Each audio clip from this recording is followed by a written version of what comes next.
Hello friends, this will be a continuation video of the most common cause series, and again here we'll be covering a parasitology and mycology. Okay, so first here is what is the most common site of intestinal amoebiasis? It is an ileocecal junction. As you know, tuberculosis also it is an ileocecal junction. So which is the most common site of amoebic liver abscess? Yeah, it is in liver, that is in posterior-superior surface in the right lobe of the liver. So again you want to remember an important point, it produces an anchovy sauce pus, right? So here next, so what is the most common manifestation of the acute toxoplasmosis? It is in cervical lymphadenopathy, whereas in congenital toxoplasmosis it is in chorioretinitis. So what is the most common manifestation of toxoplasmosis in HIV patient? It is an encephalitis. Okay, how they usually, and which is part is involved? It is in brainstem. So what is the most common site involved in neurocystic sarcosis? Is upper arachnoid space and then parenchyma. So what is the most common manifestation? Parasitic zoonotic infection affecting the mammals. Okay, if they are asking overall zoonotic infection among the parasites, then it is a toxoplasmosis. So most common parasitic cause of sexually transmitted disease, it is in Trichomonas vaginalis.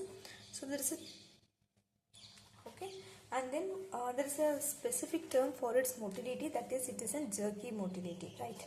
And most common parasitic cause of CNS infection of the man, that is a neurocystic sarcosis.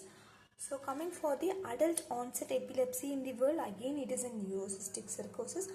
What's the most common manifestation is seizures for neurocystic sarcosis. Okay, so the most common cause of iron deficiency anemia in both the tropic and the temperate countries is the pathogenic species among the cystosomes. It is a Cystosoma mansoni, and which is a parasite usually found in the lumen of the small intestine. It is in Giardia lamblia.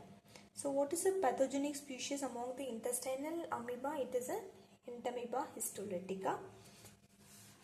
So single cell anaerobic protozoan parasite usually resides in the gastrointestinal tract. It is in Blastocystis hominis.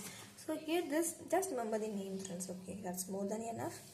So which is the first nematode to be described and for which the entire life cycle was described as a fasciola hepatica. The most common cause of mucormycosis, it is in Rhizopus. So among the three species, that is the Rhizopus, Amphibia and the mucor, the Rhizopus it is the most common for causing mucormycosis, which is the most common form of mucormycosis. It is in rhinocerebral type.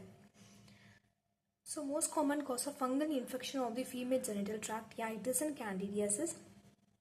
So most common cause of onychomycosis is Trichophyton rubrum.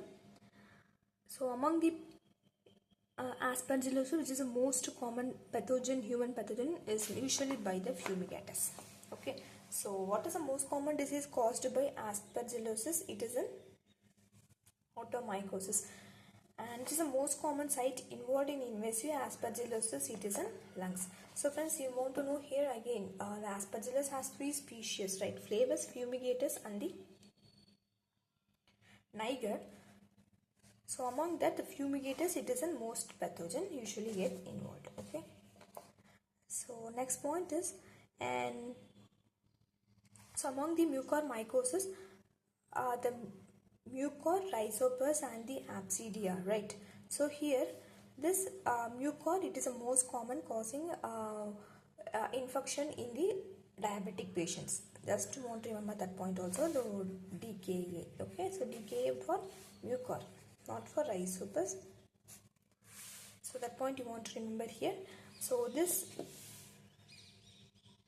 finishes the most common causes of all the bacteriology, virology, mycology, etc. So friends, I want to know whether you need one-liners. If you need, please comment in this section so that I will prepare. Okay, so thank you friends.